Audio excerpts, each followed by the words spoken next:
Alright, so today we're going to be watching some Mike Burnfire, and these are going to be Campfire stories, coins, and Blue Falcon. Now, coins, I have no doubt in my mind what that is. That is command coins. Well, in my branch of the military, it was command coins. And, you know, I don't really know much to say about them. I never felt any particular way about them. There were only a few issued. If you got one, it was a really, good thing. You had done something. There's always coins that you can buy, but there's very few command coins. But a Blue Falcon, on the other hand, I don't doubt that he's going to explain what that is, but that is a PG way of saying somebody that is out, basically screws you over, oftentimes for very little gain.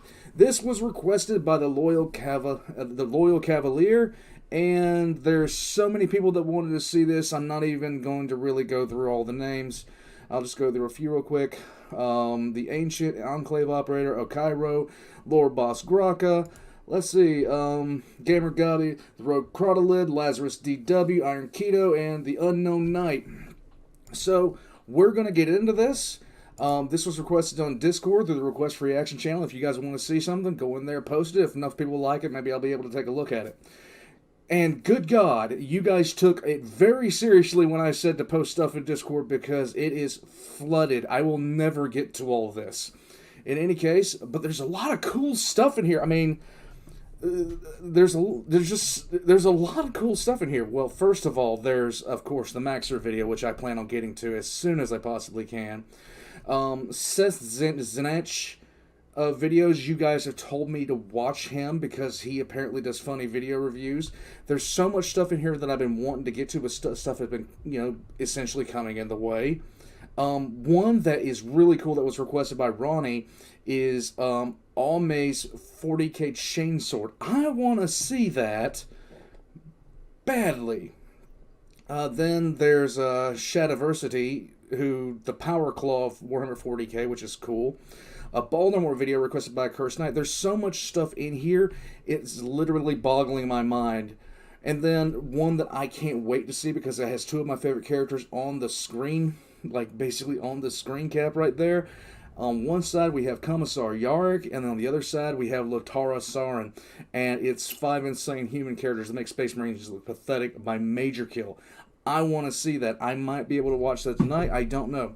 Tomorrow, live stream episode 27 of Star Wars vs 40k. So a lot of stuff going on. I'm still editing. I don't know how I'm going to have time for any of this. I have to uninstall half the stuff on my computer to fit some of this. Anyhow, coins and Blue Falcon. Here we go. Just got to hit the buttons in the correct order so I'm not an idiot.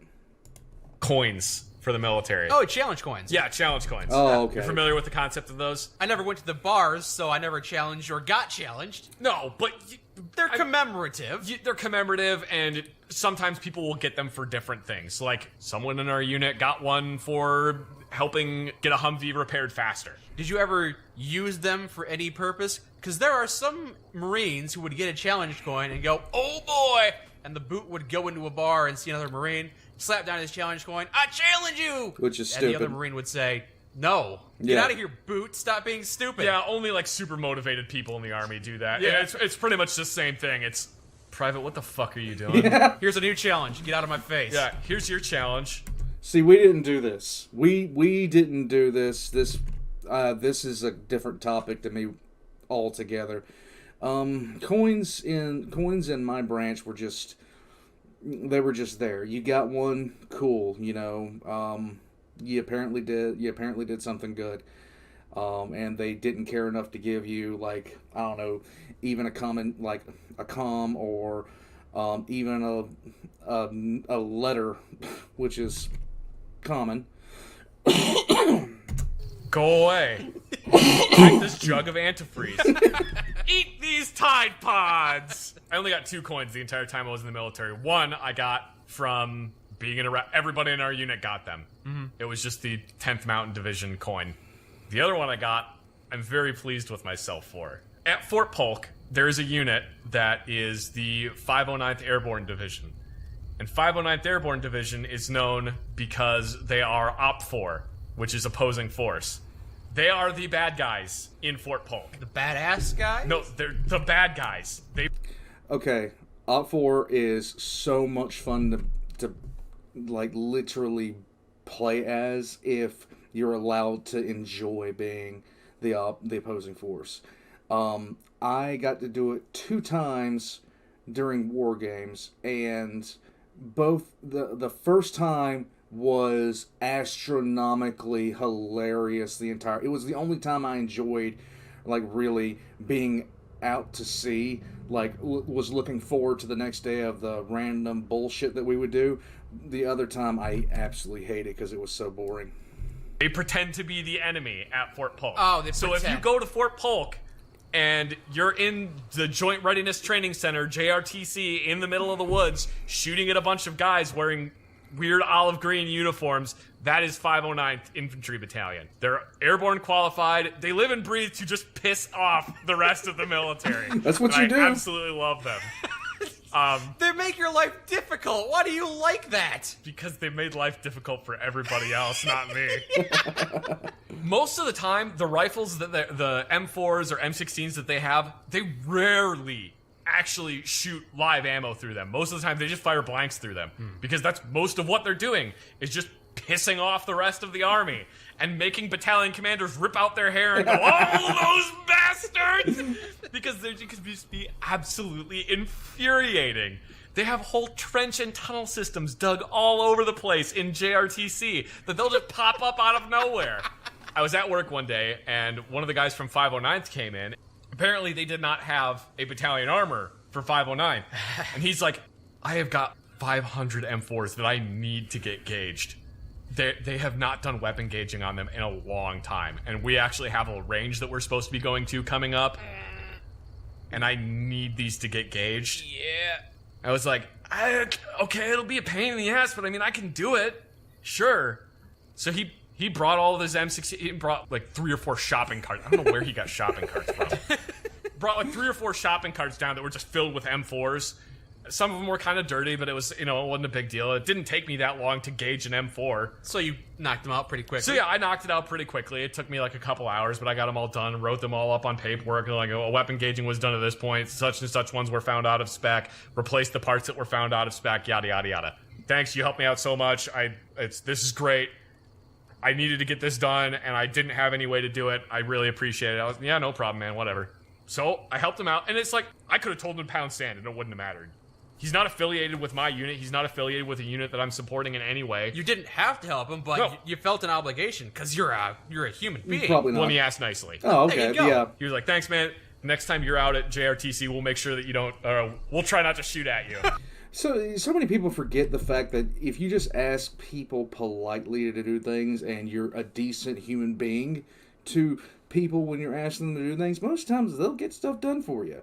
It's, especially if you phrase it the right way. But some people just don't know how to fucking do that. And I said, "Oh no, don't do that. You got to shoot at me so that I can go to the Burger King that's right down the road from the medical station."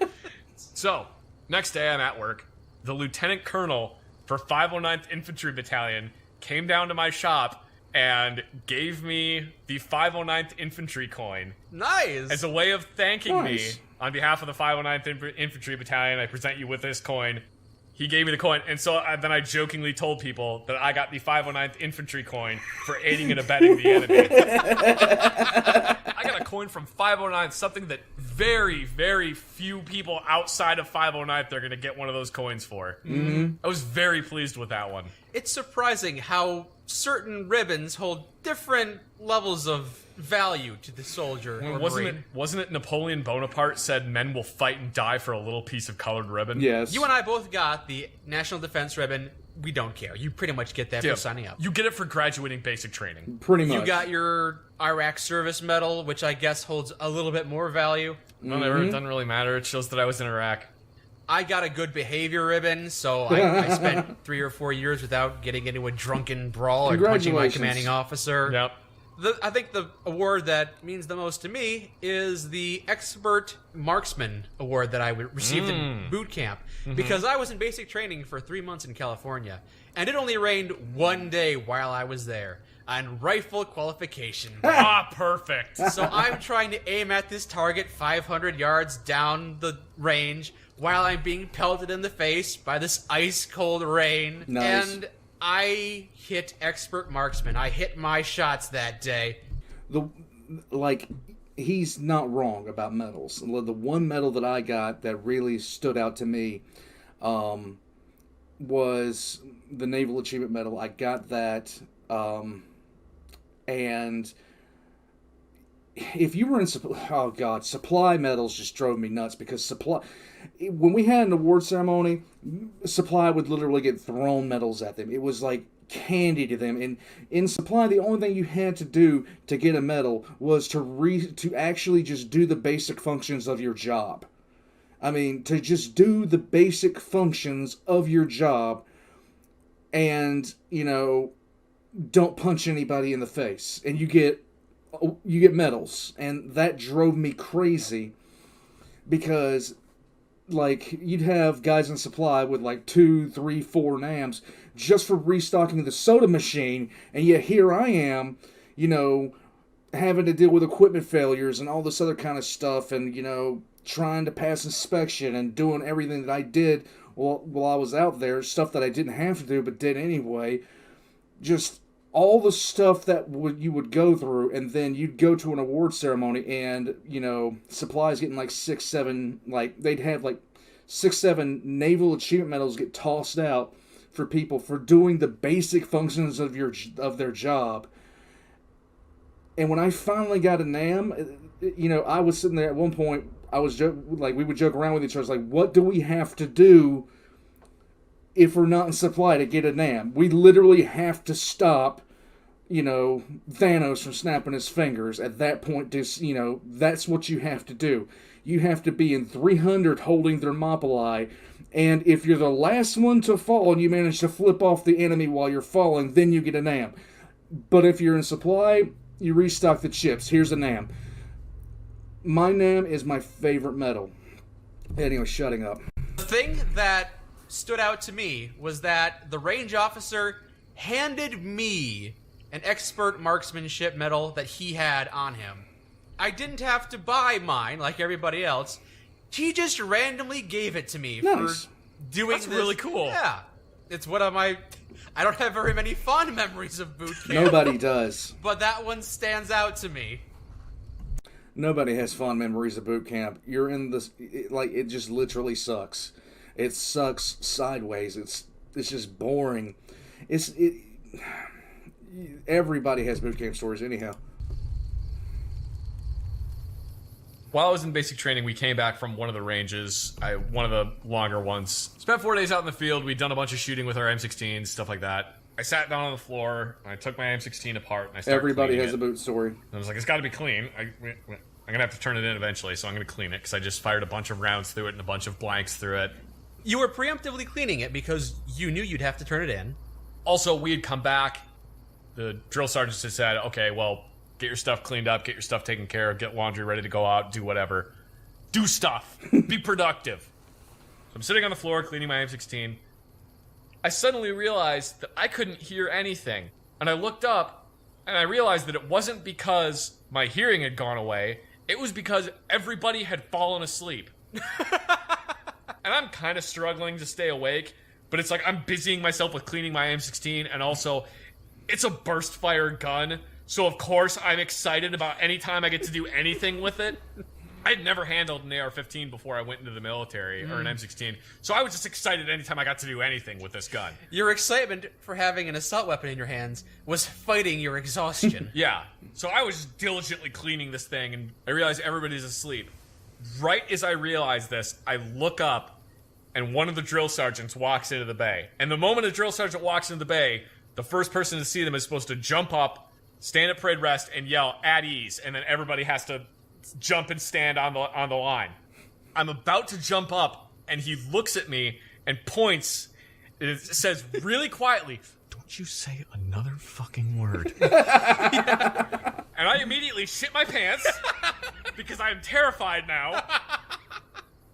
And I just nod. He gives me the thumbs up, writes down my name on a piece of paper, and for a second I'm like, I'm going to be in so much trouble. He goes around, he writes down the names of like 6 or 7 other people that are still awake, cleaning their guns or doing something. Does the same thing to every single one of them. I basically got a out. That was like all I could do. It was make a small squeak. Because I did that, nobody else had heard anything. So every single other person does like the exact same thing. You just hear 6 or 7 just from like different places inside the bag. He walks out, and I just keep cleaning my rifle. I just won't say anything. I know I'm being a Blue Falcon right now, but I don't want to get yelled at by this drill sergeant. It's too late. He's already seen they're all asleep. True. 5 minutes later, the drill sergeant comes in. I look at him, and he looks at me, and he goes, "Get the fuck up." So I jump up and yell, "At ease!" Immediately, everybody else jumps up. They're bonking their heads on the bunks and like falling over, and everybody just like staggers in the front. And he just goes, "Hazard, Jenkins," lists off this list like we're the ones that are in trouble. And he goes, "You guys stay here. Everybody else get the fuck outside and get in the pit." Oh, no, not the pit. They're gonna make you do exercise. Push-ups, front, back goes, rolling left, right in this pit. I'm just sitting in the barracks room, like holding the bolt in the sling for my M16 and looking out the window, just going, "I'm sorry." I wish it didn't have to be this way. This is the way it is now. Oh, God. The amount of times in boot camp that you get yelled at for literally nothing is staggering. You literally blink wrong, and you're getting yelled at. It's absolutely mind-numbing. God, the amount of boot stories I have is just stupid. But yeah. So that was Coins and Blue Falcon. If you do not know what a Blue Falcon is, let me translate. Blue Falcon stands for buddy fucker. And what a buddy fucker is basically somebody that, I think I might have already explained this. I don't remember because I'm an idiot and I have no concept of time. Not to mention I screwed up the intro for this about 6 or 7 times, so there you go. Basically, it's a person who does kind of what he did, only usually if somebody gets labeled a Blue Falcon, it's more overt. It's way more overt than that. In any case, that was good. I didn't know how they did this stupid challenge, like the challenge coins things where they would sit there and actually do that at the bar. We didn't have anything like that. If you came to a bar and did that, we'd all look at you like you grew a second head, because that just seems stupid to me. Any case, like and subscribe if you haven't already. I'm going to be checking out some more stuff tonight. I will not be able to check out all the videos. Jesus Christ, there's a lot now. I'm going to be live streaming episode 27, like I said, and also after that I'm going to do shorts, because I apparently have more shorts than Walmart at this point to go through, and there you go. In any case, I'll catch you guys next time.